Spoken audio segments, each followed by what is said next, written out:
안녕하세요. 학술대의 공개 발표자 박선영입니다. 논문의 제목은 청소년 상담에서 예술 매체를 활용한 공감 이론 고찰입니다. 목표는 총 5가지로 구성되어 있습니다.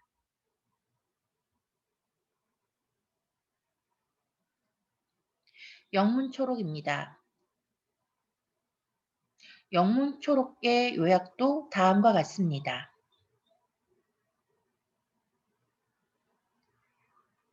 서론입니다. 공감의 사전적 의미는 타인의 감정과 의견, 주장에 대하여 자기 자신도 그렇다고 느끼는 정서와 기분을 뜻합니다. 청소년이 느끼는 공감 능력은 매우 중요한데요. 청소년이 생활하고 있는 학교, 또래 관계, 학업, 문화, 비행 등에 큰 영향을 미칩니다. 청소년 상담에서 다양한 예술 매체를 치료적 도구로 활용하는 공감 연구가 증가하고 있는 추세이고요.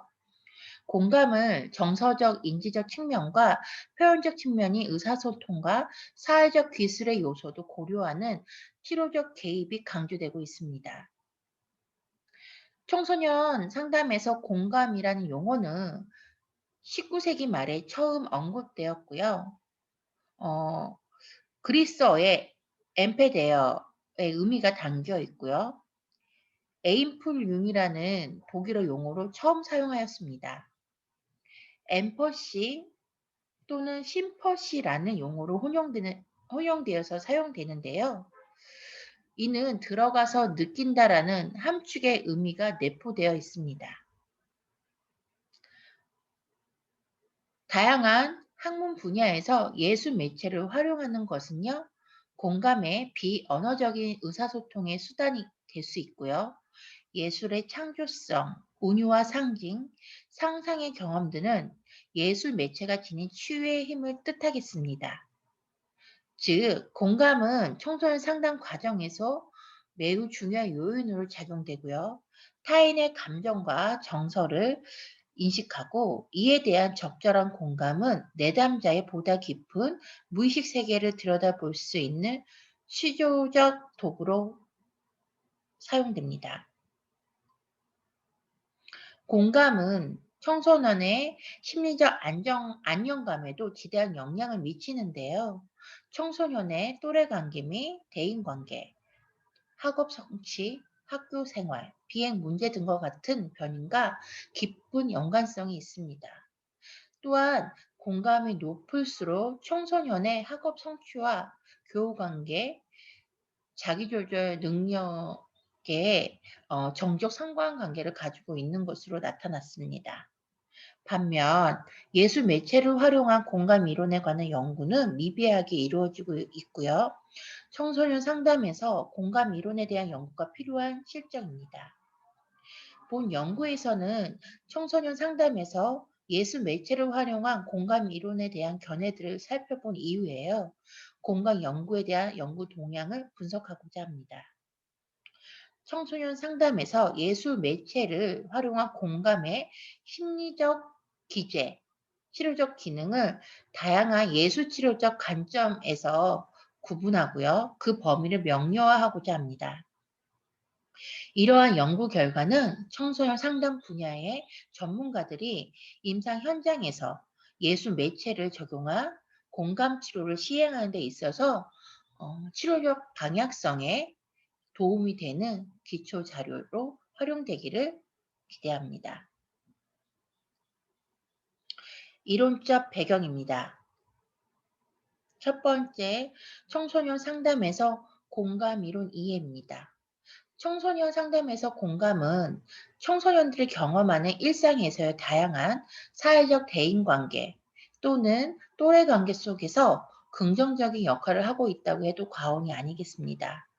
대인관계 안에서의 상호작용 촉진은 또래 문화의 다양성을 정서적 지지와 공감적 지지로 타인의 마음을 이해하는 반응으로 작용되는 능력을 말합니다. 원만한 관계를 맺기 위한 능력 중 하나인 공감은 청소년의 친사회적 행동을 촉진시키고요. 갈등 해소와 대인관계 증진 능력을 향상시키는 필수적인 핵심 요소로 작용됩니다. 더불어 공감은 청소년 또래 관계에서의 소외된 감정과 밀접한 관계가 일어나는데요. 이러한 단절의 경험은 많은 문제를 극복하는 보호 요인으로 긍정적 영향을 미친다고 하겠습니다. 공감이 청소년의 친사회적인 행동과 이타적 행동, 또 사회성, 대인관계 능력, 자기조절 능력 등의 연구 결과에 높은 영향을 미치고요. 최근에는 공감을 정서적, 인지적, 표현적 요소를 모두 포괄하는 개념으로 정의하고 있습니다. 국외의 공감 연구를 살펴보면요. 로저스는 공감은 내담자의 감정을 반영하는 것이라고 강조하면서 공감적 태도를 보고하였습니다. 공감은 타인의 감정을 있는 그대로 이해하는 인지적 태도의 능력으로 보았고요.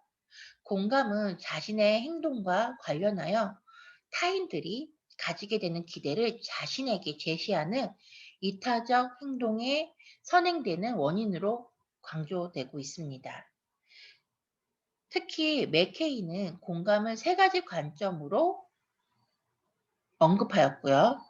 이러한 연구를 통해 공감은 청소년 상담에서 가장 기본적인 태도이자 상담 성과의 중요한 요인이라는 점을 확인하였습니다.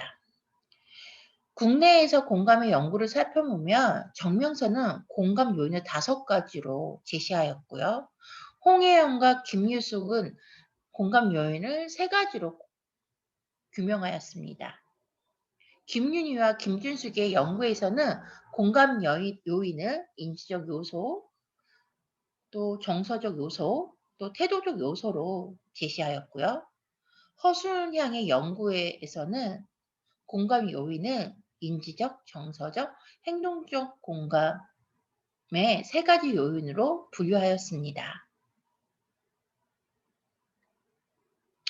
공감은 대인관계 및 사회적 공감으로 크게 2가지로 나눌 수 있는데요. 첫 번째 대인관계 공감에서는 정서적, 인지적, 행동적 3가지 요인으로 구분됩니다. 또한 사회적 공감에서는 지역사회, 문화, 개인까지 포함한 사회적 책임까지 포함되는 부분으로 사회적 공감을 강조하고 있습니다. 공감의 전서적 요인은 타인의 욕구와 감정적 배려, 또 공감 표현까지 대인 관계에서 타인과의 감정적인 연결성으로 이어지는데요. 공감의 인지적 요인은 타인의 표정이나 비언어적인 단서를 이해하기 위해 대인관계의 민감성이 요구되기도 합니다. 타인의 상황적, 감정적, 정신적 현상을 이해하는 것은 정신적 유연성으로 작용되고요. 공감의 행동적 요인은 타인의 입장에 서서 관찰할 수 있는 표현의 행동으로 볼 수 있습니다. 즉, 타인에게 도움을 주고자 하는 정서적 상황과 상태의 동기 유발의 행동을 취하는 개인의 의식적 행동과 정서적 반응이 포함되겠습니다.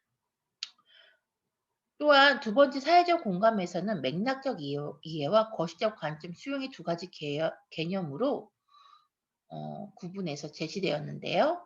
맥락적 이해는 정치적, 경제적, 사회적 제도가 그 사회 구성원에게 개인과 집단에게 주는 부적적 영향을 체계적으로 이해하는 능력을 의미합니다. 지역사회 및 문화 등에 대한 공감을 조사하고요.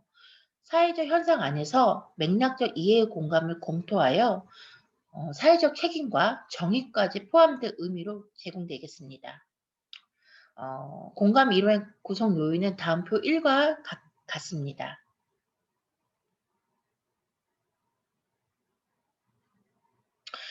두 번째, 청소년 상담에서 예술 매체를 활용한 치료적 기능으로서의 공감입니다. 청소년 상담에서 예술 매체는 치료적 기능으로서의 치료적 도구라고 하겠습니다. 어, 예술 매체는 미술, 연극, 음악, 영화, 사진, 무용, 또 문학 등의 치료적 체험 안에서 오감을 자극하고요. 다양한 정서와 감각을 통해서 내면의 무의식을 드러내고 비언어적 수단이 상징적 표현으로 자기 이해를 촉진시킵니다. 예술 치료가 예술 행위로 자기 표현을 증진시키고요. 억압된 감정을 발산시키는 데 매우 유용하다고 하겠습니다. 자기 표현의 수단이 행위로서 표현 자체에 자기 치유의 속성을 지닙니다. 예술 치료에서의 창의성과 즉흥성, 놀이성 등이 발현되는 심리적 기능에 관한 경험적 근거를 마련할 수 있고요. 또한 예술 치료 작업으로 억압된 감정 발산과 정서적 치유가 되고 무의식을 시각화하여 감정을 표현할 수 있는 치료적인 효과성은 예술의 지닌 힘이라고 하겠습니다. 더불어 창조적인 예술 제작 과정을 바탕으로 상징적인 언어 표현이 가능합니다. 이처럼 통합 예술 치료적 관점에서 다양한 예술 매체별 치료적 기재 기능을 살펴보면요. 연극 매체는 안전한 공간에서 즉흥성, 자발성, 찬송성을 발현해서요. 치료적 거리 조절의 분리와 밀착의 균형을 이룬 상태를 의미합니다. 다양한 역할 연기를 통해서 억압된 감정을 여러 방식으로 표현해 보고요. 상대방의 입장에 서서 느껴보고 생각해 보는 재현의 경험을 가질 수 있는 통합 예술 치료 매개체라고 할 수 있습니다.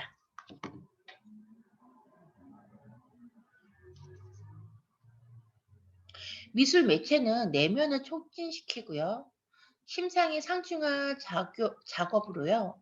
창조적 예술 활동은 개인의 무의식 기억과 경험을 시각화 이미지로 형상화하는 치료적 매개체의 기능을 가집니다. 음악 매체는 악기와 소품 등의 소리가 자신을 표현하는 수단으로 기능하고요. 리듬, 박자, 멜로디, 화음 등의 요소와 연합하여 음악적 심상을 역동적으로 어, 또 유도하고 창조적 활동으로 매개체의 기능을 가집니다.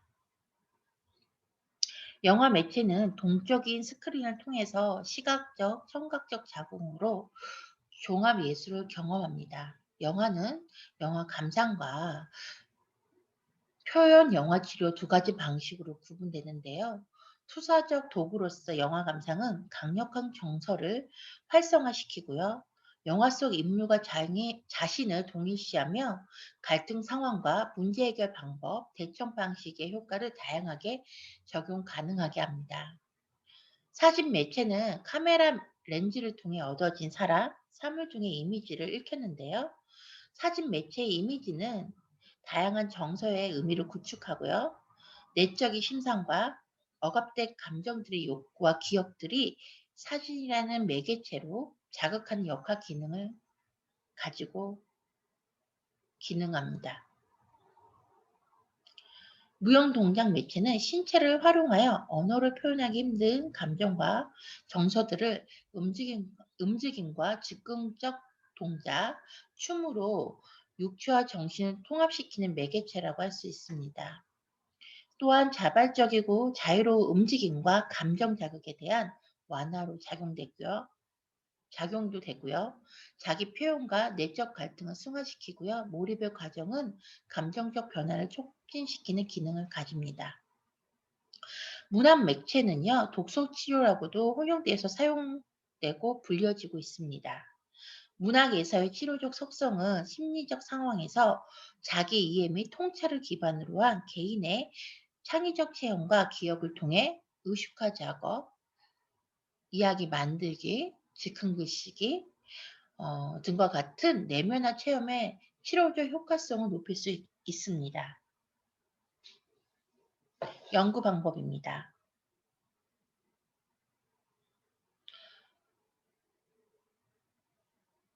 연구 방법은 총 세 가지로 구성되어 있는데요. 어, 분석 논문 성적 기준,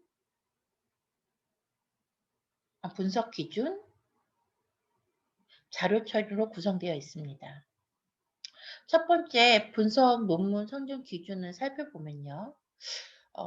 청소년 상담에서 예술 매체를 활용한 공간 연구 동향을 살펴보았습니다. 2010년부터 2021년 4월까지 미스의 KCI 등재된 학술지 논문 중 청소년 공간, 청소년 공간 예술이라는 주제어 키워드로 검색된 논문은 총 78편이었습니다.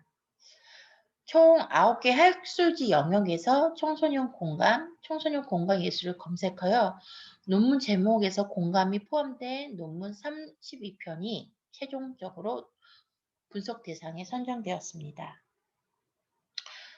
두 번째 분석 기준입니다. 본 연구에서는 청소년 상담에서 예술 매체를 활용한 공간 연구의 동향을 살펴보고자 하였고요. 청소년 관련 공감 논문 발행 현황, 연구자, 연도, 연구 제목, 연구 주제의 구분, 그리고 집단 설계에 따른 연령 구분, 양적 연구와 질적 연구 구분, 연구 방법에 따른 공간 연구 구분, 예술 매체를 활용한 공간 연구 구분, 전체 논문 주제어에 따른 공감 키워드 구분, 공감 단어가 들어간 주제어를 구분하여 분석하였습니다. 하소영의 연구와 김희준과 이미서의 연구 분류를 바탕으로 하위 범주를 다음과 같이 살펴보았는데요. 총 9개지로 구성하였습니다.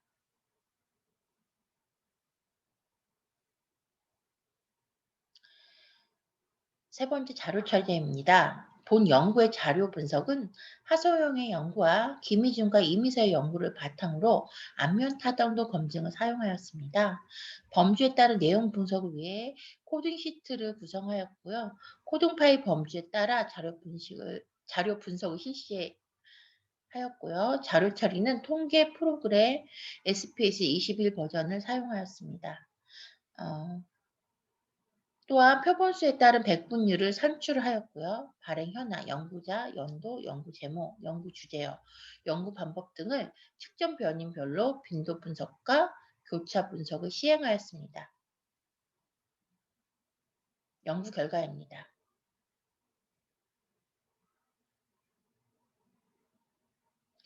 청소년 상담에서 예술 매체를 활용한 공감 연구 동향은 살펴보면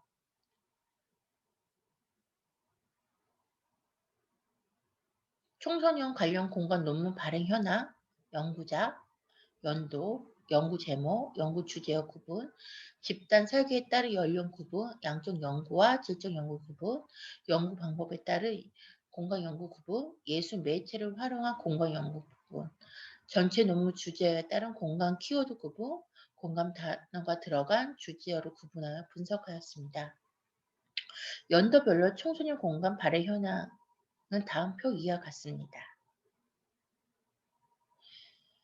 KCI 등재된 학술지를 중심으로 연구자, 연도, 연구 제목, 연구 주제에 대한 분류는 다음 표 3과 같습니다. 이 내용은 논문을 참조하시면 좋겠습니다.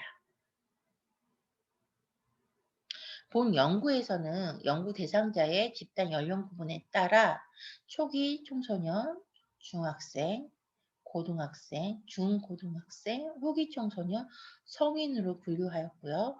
집단 설계에 따라 교차 분석을 시행하였으며 그 결과는 다음 표 4와 같습니다. 청소년 상담에서 공감을 연구한 총 32편 중에서 양적 연구와 질적 연구 분류는 다음 표 5와 같습니다. 연구 방법에 따른 공간 연구 분류는 다음 표 6과 같습니다.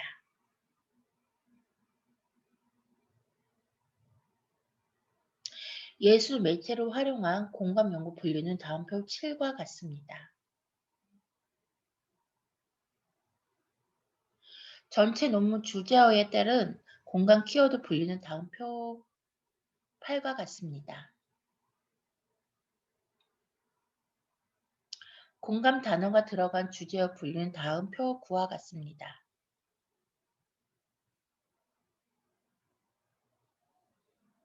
결론 및 제언입니다. 본 연구는 청소년 상담에서 예술 매체를 활용한 공간 이론 분야의 선행 연구를 기초로 공감 이론에 대한 고찰과 예술의 진이 다양한 치료적 기제 기능의 장점과 의미를 재확인하였습니다.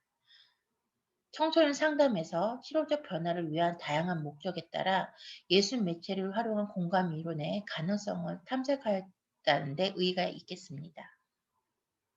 공감 이론을 중심으로 이루어진 청소년 상담 연구에서 탈피하여 다양한 예술 매체 접근법을 고찰하였다는 점에 의의가 있습니다. 청소년 상담에서 예술 매체를 활용한 공간과 관련된 선행 연구를 리스에서 KCI 등재된 학술지 논문을 중심으로 청소년 공간 예술이라는 주제와 키워드로 총 78편 논문을 검색하였다는 데 의의가 있습니다.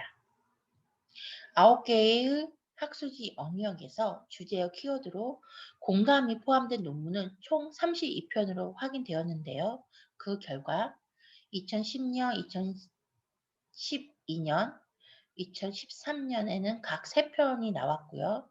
2014년도에는 1편, 2016년 6편, 2017년도에는 3편, 2018년도에 7편, 2019년도에는 4편, 2020년, 2021년에는 각 한 편씩 연도별 청소년 공간 현황을 파악하였다는 것에 큰 의미가 있습니다.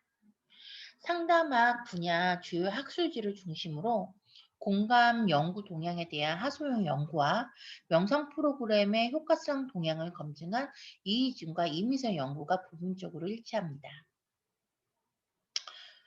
청소년 상담에서 공감을 연구한 총 32편 중 양적 연구가 30편이고 질적 연구가 2편의 결과를 확인하였습니다. 그중 매개 효과 연구는 25편, 사례 연구는 1편, 현상학교 연구도 1편, 프로그램 개발 연구 2편, 척도지 개발 연구 3편의 결과와 예술 매체를 활용한 예술 치료 관련 연구는 전체 논문 32편 중 총 4편으로 매우 미비하였음을 확인하였습니다. 청소년 상담에서 예술 매체를 활용한 공간 연구가 한정적이고 부족한 실정을 파악하였다는 것에 큰 의의가 있습니다. 그러므로 다양한 예술 매체를 활용하여 청소년 대상자의 특성과 연령, 발달 단계를 고려한 대상별 공간 프로그램 구성이 요구됩니다. 더불어 청소년 공간 연구의 전체 논문 32편 중에 전체 주제 키워드는 총 150개로 공감이 들어간 주제와 키워드는 39개로 나타났으며 그의 나머지 주제와 키워드는 111개의 결과가 나타남을 알 수 있었습니다. 더불어 공감이 들어간 주제와 키워드 논문 39개에 따른 분류 결과 공감 능력 13개, 공감 9개, 공간 척도 2개, 정서적 공감 3개, 인지적 공감 2개, 공감 피로 1개, 문화적 공감 1개, 부모 공감 3개, 대인간 공감 1개, 피해자 공감 1개, 공감적 리더십 1개, 공감적 이해 1개, 공감 능력 향상 프로그램 1개는 13개 분류에 따라 공감 주제 키워드 빈도 결과를 도출하였습니다. 이러한 결과는 하소연의 연구에서 나타난 결과와 부분적으로 맥을 같이 하고요. 공간 연구에서 연구의 주제와 키워드 다양하지 못하고 매우 제한적임을 시사합니다. 예술 매체와 관련된 공감 주제의 키워드가 없음을 확인하였다는 것에 의의가 있고요. 이는 청소년 상담에서 예술 매체를 활용한 치료적 개입으로의 다양한 공감 주제와 키워드 연구가 필요함을 시사합니다. 앞서 제시한 바와 같이 예술 매체를 활용한 공감 상담에 관한 연구수는 매우 한정적이고 충분하지 않다는 연구 결과를 기초로 하여 치유 연구에서는 치료적 개입의 도구로서 예술이 지닌 효과성을 검증하기 위한 공간 연구의 보급이 시급하다고 하겠습니다. 본 연구를 참고하여 다양한 예술 매체를 적극적으로 활용한 청소년 공간 연구를 진행할 것을 제언하는 바이고요. 다양한 영역의 대상과 주제에 관한 키워드의 경험적 연구들이 추가적으로 시행되어야 할 것입니다. 또한 연구 대상자의 객관적 평가 도구의 개발과 질적, 양적 혼합 연구의 활성화가 필요하겠으며 향후 청소년 공감 프로그램의 과학적이고 체계적인 검증과 효과적인 분석을 위한 자료로 활용되기를 기대합니다. 이것으로 청소년 상담에서 예술 매체를 활용한 공감 이론 고찰을 발표를 마치도록 하겠습니다. 감사합니다.